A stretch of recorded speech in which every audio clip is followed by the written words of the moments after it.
Alors, l'actu du jour en Formule 1. Avant de commencer, je vous rappelle que les news proviennent de ma chaîne principale sur la Formule 1, Type F1. Et il y a aussi mon Twitch, vous pouvez vous abonner. On parle de F1 sur ces deux chaînes de façon constante et régulière. Les liens sont dans la description. Bon visionnage. Ciao. Et Matt Fitz, avant de mourir, a approuvé l'arrivée d'une nouvelle soufflerie pour Red Bull.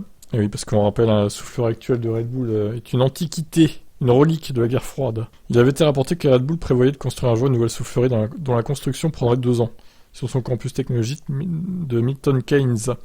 Bien qu'on ne sache pas à quel stade se trouve le projet, Horner a confirmé que ça arriverait.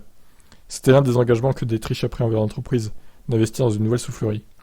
Une fois que la réglementation sur les temps en soufflerie était introduite, l'efficacité de notre tunnel était tout simplement pas comparable aux autres et à l'évolution de la réglementation. Ça nous a forcé la main sur le fait que nous devions faire ce grand investissement en capital, alors que c'est ce que nous avons choisi de faire. L'investissement pourra avoir une valeur limitée pour Red Bull, car comme McLaren et Aston Martin, elle construit une nouvelle soufflerie à un moment où la F1 discute toujours une introduction des souffleries en 2030 pour se concentrer uniquement sur la CFD, simulation par ordinateur. Cette proposition a reçu un premier soutien initial d'une majorité d'équipes l'année dernière. Quand vous regardez la façon dont le monde évolue, la simulation joue un rôle de plus en plus important. Nous aurions dû être assez courageux pour envisager de nous éloigner des tunnels de soufflerie à venir. Malheureusement, il y a une culture basée sur la peur plutôt qu'une culture d'innovation, et la proposition n'est pas allée plus loin pour le moment. Donc voilà. Voir ce que ça va donner. Là, la photo est date, parce qu'il était jeune Horner. Et Horner qui montre la relique de la guerre froide, avec sa main. Magnifique. Allez, ciao. Marco s'attend à voir Hülkenberg remplacer Schumacher. Terrible. Quand une équipe critique publiquement un pilote de manière aussi massive comme ça a été parfois le cas, ça montre qu'il n'y a aucun signe de confiance. La situation chez Haas est qu'ils ont un pilote expérimenté avec Magnussen, et s'il y avait un grand talent en devenir, je parierais sur lui. Mais je ne vois pour l'instant personne qui répond à ces critères. Et du point de vue de l'équipe, il y a beaucoup d'argent en jeu dans ce championnat du monde des constructeurs. Que vous soyez 10e ou 8e, c'est une différence de plusieurs millions de dollars. Je suppose que Haas va miser sur un vétéran. Marco regarde le possible départ de Hülkenberg, de Servus TV, la chaîne TV de Red Bull, mais comprend la confiance que s'apprête à lui donner Steiner. Ce serait dommage pour Servus TV. D'un autre côté, Hülkenberg a prouvé qu'il pouvait sauter dans une voiture en tant que pilote de réserve, sans essai et toujours à hauteur, sans dit long sur lui. Alors, l'Autrichien note que la saison de Schumacher a constitué une véritable progression et que l'Allemand a même été victime de son équipe en deuxième partie d'année. Il y a eu des accidents graves, avec beaucoup de dégâts matériels et financiers, ce qui est bien sûr un problème pour les équipes. Ensuite, il y a eu de très bonnes courses en Angleterre et en Autriche, et par conséquent, Schumacher s'est amélioré de manière significative dans la seconde moitié de l'année. Après, il y a eu de la malchance avec les stratégies de Haas, et aussi quelques problèmes de voiture. Selon Marco, passer une année en tant que réserviste n'empêchera pas Schumacher de rebondir à l'avenir, notamment dès l'année suivante, alors que plusieurs pilotes seront au bout de contrat. En 2024, quelques places se libéreront en raison de l'expiration des contrats. Steiner s'agace de son côté de subir des critiques de nombreuses personnes, dont Stuck et Surer, qui ont récemment déploré la pression mise sur Schumacher. Ralf Schumacher a aussi critiqué Steiner, défendant évidemment son neveu. Le principal intéressé se défend et pense que Mick est biaisé. Ralf Schumacher est biaisé dans la défense de Mick. Il assure en tout cas que ça n'influe pas sur l'ambiance de l'équipe. Ce n'est pas le cas, regardez juste ce qu'il dit, vous jugez les gens comme ça. J'ai mon opinion sur les gens, j'ai pas besoin de l'écrire sur les réseaux sociaux parce que j'ai assez de confiance pour savoir ce que je fais. Ils sont influencés, mais ça fait partie du jeu. Mais devoir aller au combat et toujours se justifier quand vous savez que vous avez fait la bonne chose et devoir vous dire ok, quelques fans sont contre ça, c'est dur. Bon bref, beaucoup de blabla de Steiner encore. Moi j'attends juste qu'ils nous disent qui va être le pilote numéro 2 quoi. Au bout d'un moment, l'attente est un peu longue là. Ça serait bien de nous dire ce qu'il en est exactement. Au lieu de nous teaser là, voilà. C'est que Haas, c'est pas non plus Mercedes ou Ferrari ou Red Bull. Maintenant, faut dire la décision maintenant, Steiner. Allez, ciao. Le V6 Ferrari va prioriser la fiabilité selon Binotto. Eh ben, il faudrait, oui, effectivement. Si je regarde les dernières courses, ça n'était pas génial, mais à Singapour, je pense que nous étions compétitifs. À Suzuka, nous étions pas aussi rapides que Max, mais c'était pas un drame. À Austin, nous étions compétitifs en qualif, mais pas autant en course.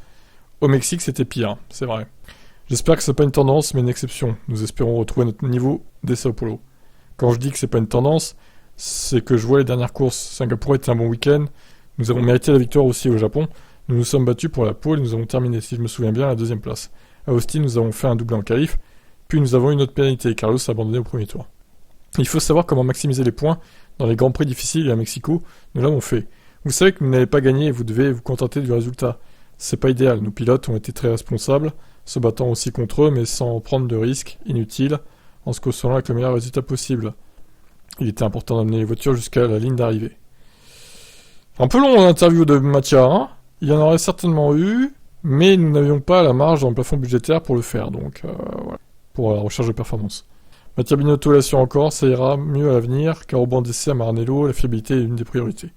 On travaille sur la fiabilité, c'est un défi pour nous, que nous devons absolument surmonter pour l'année prochaine. Chaque fois que nous avons introduit des unités de puissance nouvelles, que ce soit pour Sainz ou Leclerc, on a toujours essayé d'améliorer la fiabilité, mais ce ne sont pas des solutions définitives en vue de 2023. L'unité de puissance 2023 tourne sur le banc d'essai autant que possible. La fiabilité est un défi à absolument relever. Et au Brésil, à Abu Dhabi, le moteur Ferrari sera-t-il vraiment au niveau ? Nous savions que nous avions un désavantage sur l'unité de puissance au niveau du turbo en raison d'altitude, mais ça ne justifie pas la performance de ce week-end au Mexique.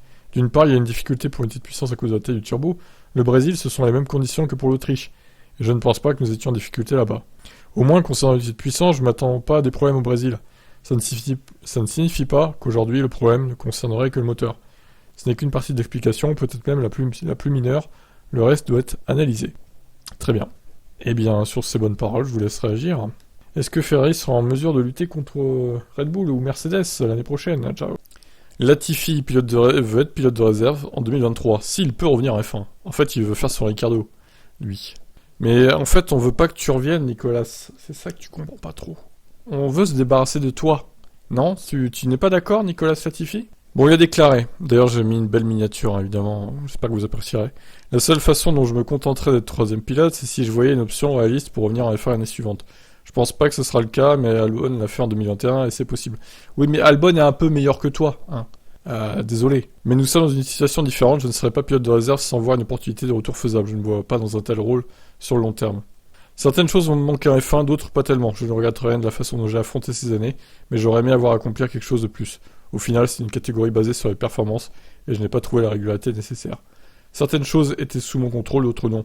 Mais c'est ainsi que fonctionne le monde de l'automobile. La rumeur l'envoie en IndyCar, mais il dément avoir signé le moindre contrat. En ce moment, j'ai toutes les options ouvertes et j'envisage tout. La plus évidente et celle que la plupart des fans attendent, c'est le passage en IndyCar. Ce sont toujours des monoplaces et le niveau est très compétitif.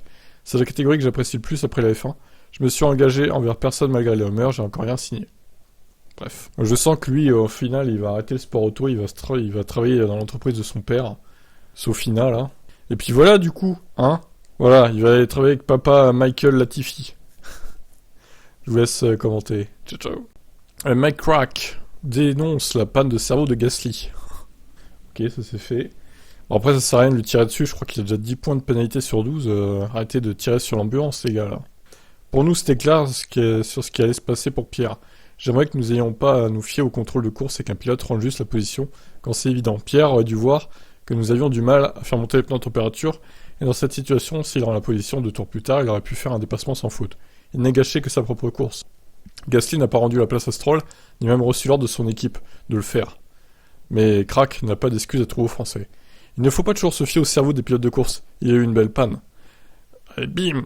Mais AlphaTauri aurait pu lui dire, parce qu'il était très évident que ça allait arriver, Pierre aurait pu juger par lui-même, tant c'était évident. Il aurait évité une pénalité stupide qui risque de lui coûter une suspension. Ouais, bon, après, c'est sûr qu'AlphaTauri aurait peut-être pu agir aussi, je sais pas, bon... Après, comme j'ai dit, on pourrait croire qu'ils font exprès pour qu'il se prenne une suspension quand il sera chez Alpine. Ça paraît un peu gros, mais on sait jamais. Ils ont peut-être ça derrière la tête. Bon, enfin, c'est vrai que Gasly doit faire gaffe. Alors, soit il fait n'importe quoi encore au Brésil, lors de la course sprint, par exemple, ou de la course normale, il se fait bannir pour Abu Dhabi, comme ça. Je sais pas ce qu'il pourrait faire, hein, pour peut-être pas mettre en danger les autres pilotes, mais genre faire des sorties de piste sans rendre les positions, des dépassements sans rendre les positions. Par exemple, comme il a fait au Mexique, là. Et donc, 2 points de pénat, et boum. Ou alors, sous safety car, laisser plus de 10 voitures d'espace encore, juste des trucs de merde comme ça, qui pourraient le faire disqualifier pour Abu Dhabi. Comme ça, les points reviennent à 0, et il est tranquille chez Alpine. Honnêtement, je serais sympa, je réfléchirais à ça, hein, parce que là, il va être menacé lors de chaque course, et la pression que ça doit mettre, c'est incroyable. Bon, au moins il se débarrasse et vous en pensez quoi ? Alors, la succession de Mateschitz a été trouvée apparemment. Le plan de succession a été entériné par son fils Marc, désormais détenteur des parts autrichiennes de l'entreprise. Comme proposé et souhaité par mon père et moi-même, et avec le soutien de nos partenaires thaïlandais, un comité de direction gérera les affaires commerciales de Red Bull.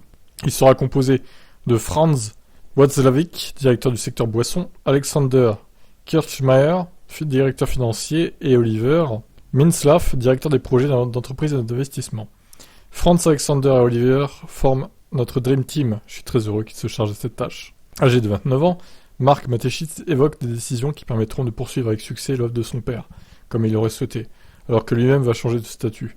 Il a notamment démissionné du rôle de direction au sein du secteur bio de Red Bull, afin de se consacrer uniquement à sa nouvelle casquette d'actionnaire. Je ne pense pas que l'on doit être à la fois employé et actionnaire d'une même entreprise. Je me concentrerai sur mon rôle d'actionnaire, et je le ferai avec une manière qui a du sens pour moi, et que je juge nécessaire. Ouais, donc en gros, il veut pas trop se mouiller dans l'entreprise. J'ai l'impression qu'il veut juste empocher les bénéfices. Bon, après, bon, il a recruté des gens pour faire le travail à sa place, hein, pourquoi pas. Hein. Des gens compétents, on l'espère pour eux, évidemment. Concernant la Formule 1, la constitution du nouveau comité de direction signifie que les écuries Red Bull et AlphaTauri seront désormais sous la responsabilité d'Oliver Minzlaff, qui aura sous sa coupe le volet sponsoring de l'entreprise et du directeur financier Alexander Kirchmeier. Ce dernier aura un rôle décisif dans l'approbation des lignes budgétaires. Ex-coureur de demi-fond, l'Allemand Oliver Minzlaff est connu outre-Rhin, principalement pour son rôle de dirigeant au sein du RB Leipzig, club de football évoluant en Bundesliga et appartenant à la galaxie Red Bull. Avant d'occuper cette fonction, il était chargé de coordonner les engagements de la marque, plus largement dans le football. Avant de rejoindre Red Bull, il a travaillé pour Puma de 2000 à 2008. Comme l'avait fait savoir Christian Horner, directeur de Red Bull, ces changements à la tête de l'entreprise Red Bull, faisant suite à la mort de Dietrich Mateschitz, ne changeront rien à court et moyen terme dans la manière dont est gérée l'implication de la marque F1. Bien qu'il n'y ait aucun changement dans la gestion quotidienne de Red Bull Racing, nous nous réjouissons de travailler en étroite collaboration avec une personne qui partage les mêmes idées et possède des solides références dans le sport de haut niveau. Très bien, merci. Donc voilà les changements au sein des vendeurs de canettes. Qu'est-ce que vous en pensez de tout ça? Ciao.